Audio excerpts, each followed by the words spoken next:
There's a revelatory feel to a lot of the religious enthusiasm about the railroad.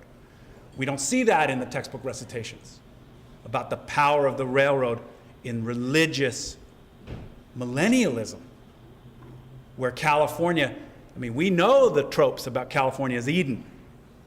The railroad's important to that because they put out image after image after image after image once they've got 4-color lithography and really good photography. The beauty, think orange crate labels, that kind of pastel, gorgeous imagery of California, that's Edenic. But it's not simply the imagery. There are many a person in that era who believe it. They're not quite going back in kind of biblical exegesis and saying California is Eden. In other words, we found it. Although there is some of that in the American West. If you peel back certain layers of LDS thinking, etc., there's some of that. But the vision that this will bring about the second coming is an argument opposed to the railroad opposition crowd. This is really enthusiastic embrace of the railroad. All right, let's take it a little bit further into the race and immigration issue. We have a pet race and immigration story in California history, which is the Chinese and the railroad work. And by pet, I mean usual kind of recitation of the Chinese laborers. I support that. It's a brilliant opportunity to do a case study about the Chinese integration or lack thereof into the society by way of labor. That said, there's also twists and turns here that you need to, there's an opportunity to get your students to look at it this way. And by that I mean, even in the 4th grade curriculum, but certainly in 8th, and most likely in 11th, I'm not as familiar with the 11th, the vision that the California congressional delegation and particular elites led the charge against the Chinese presence in America is in there, and it's correct. The Chinese, if you think about the immigrant and racial stories of 19th century America, which, if you're of an optimistic frame of mind, is essentially the rights and privileges of American citizenship are a concentric circle that widened slowly to draw in other groups, culminating in women's suffrage and the basically same time birthright citizenship of Native Americans. Okay, so if you think that's a gradual concentric inclusion of differing groups, others, well, you can do that. You can sustain that by virtue of reference to the 13th, 14th, 15th Amendment, the rising women's suffrage movement, etc. The Chinese don't fit. There's no room for them in that. You leave. You can't stay here. Well, you have to put that in dialogue with the larger issues of American history in that way. And California is your perfect case study. Not only do you have to leave, but within blocks of here, really, we're going to cut your pigtails off. We're going to kill you. We're going to push you into feminized labor niches. Think laundries, restaurants, etc. In part because we're still trying to wrestle with gender dynamics in the city. But we're going to push you into these places where you don't compete with white labor. And we're going to pit immigrant groups against another. The Irish versus the Chinese is perfectly correct. So there is that story, which is powerful and important and fundamentally tied to the railroad. Because the railroad is saying to the Chinese labor delegations or labor foremen and companies circa 1864, 65, 66, more. They send boats to go get them. Well, here's your wrinkle.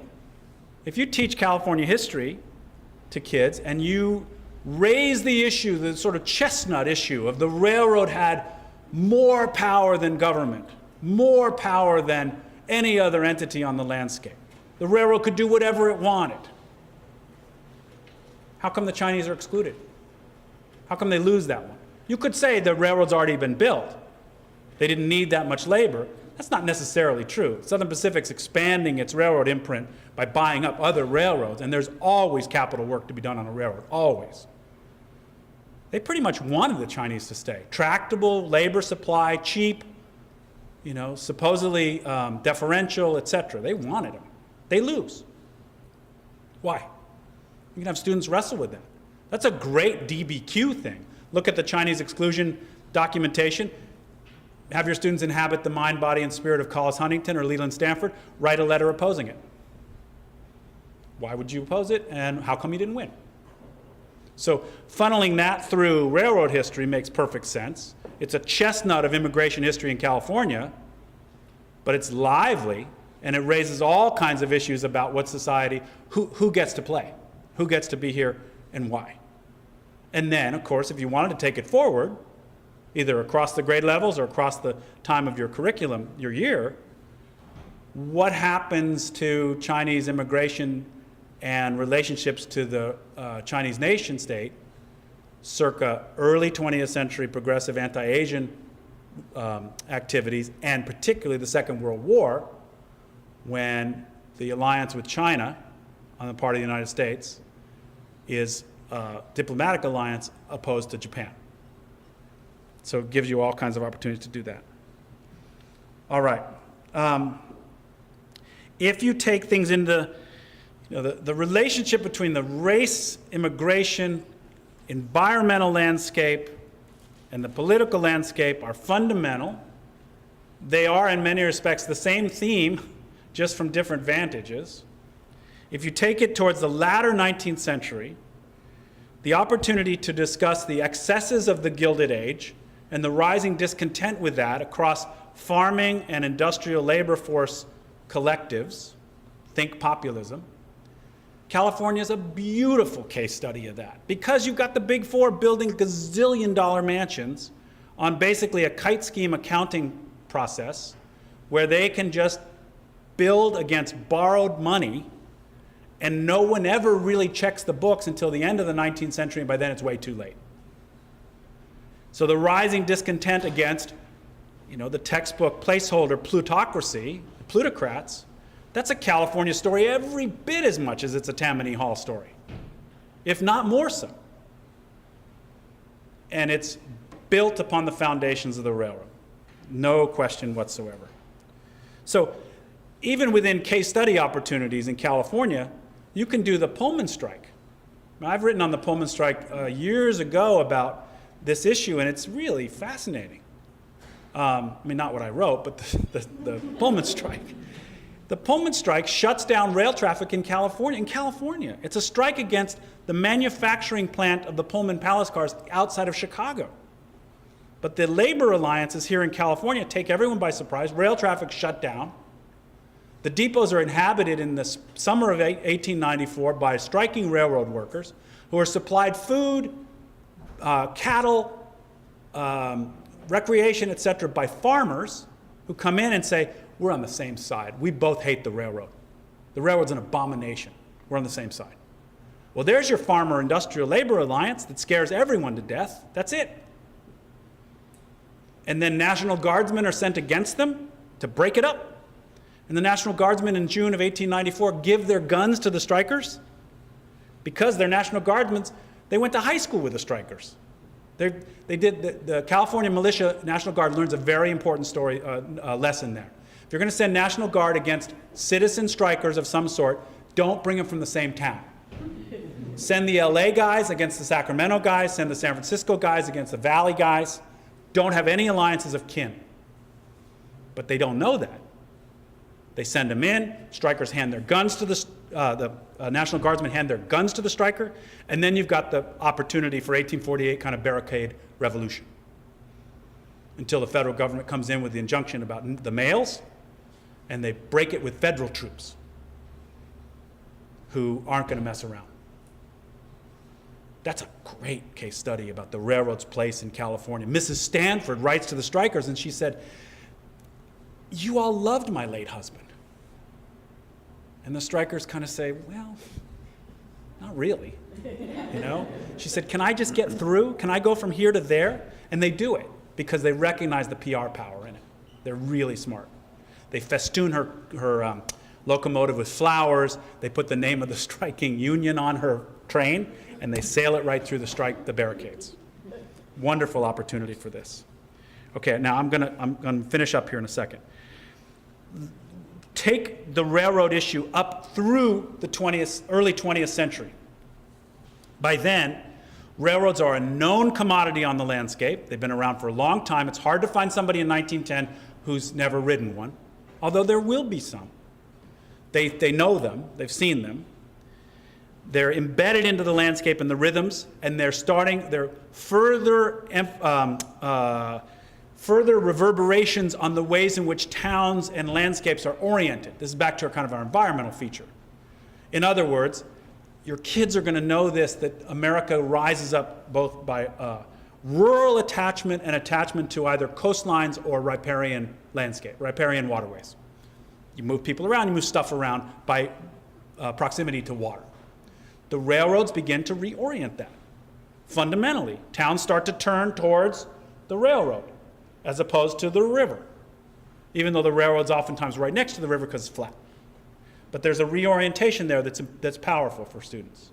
If you get to the progressive era, even in the collegiate environments, what I do with students in the progressive era is, I start off in a kind of provocative, seemingly nonsensical point where I say to them, we're going to do the progressive era today and tomorrow and then, Friday or whatever. Your watchword is hygiene. Progressives are obsessed with hygiene. Everything's got to be cleaned up. Clean the water, clean the politics up, clean the sewers, clean the bloodstreams, clean the pathogens out, straighten the streets, pave them. Progressives love concrete. Let's get a lot of concrete on the landscape. And that vision of cleanliness, which is an obsessive vision that mixes race, immigration, politics, and environment in a beautiful, obsessive, compulsive way that breaches, that on the one hand can be deeply humanitarian and at the very same time can be profoundly eugenic. Of course they're going to go after the railroads. So they go after the railroads in every expression. The political expression, graft, corruption. They get rid of railroad passes. If I'm a railroad executive in 1893 and I'm speaking to you all and I have some patronage relationship with you all, when I finish my talk, I'm going to go table to table and I'm going to hand you out railroad passes. You can ride the railroad for free. Thanks for coming. Don't forget us.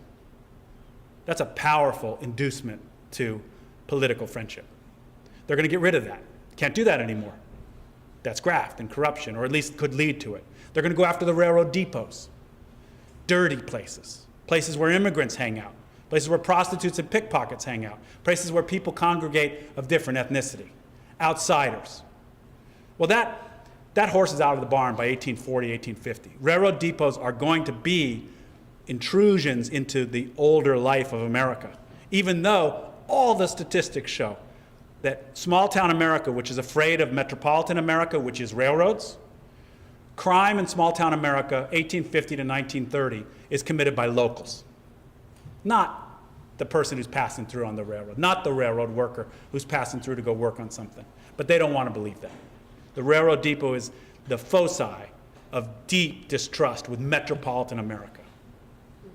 You take that forward, part of the progressive vision, part of it is let's race to the future. We love technology, we love expertise, etc. But let's make sure we have old-town American values that go with us. So you're going to get this bifurcation in the landscape, politically and otherwise, where many a progressive vision is really retrograde. And a vision both of eugenic purity, which rapidly dissipates once Nazi Germany becomes known, but it's there in the teens and 20s. And California is the headquarters of it, absolute headquarters of it. So you're going to get this kind of reverberations across the progressive landscape about the perfectibility of man, that we can do this. And they do pay attention to railroads because they recognize that railroads can be a tool for modernity and tying together a metropolitan landscape.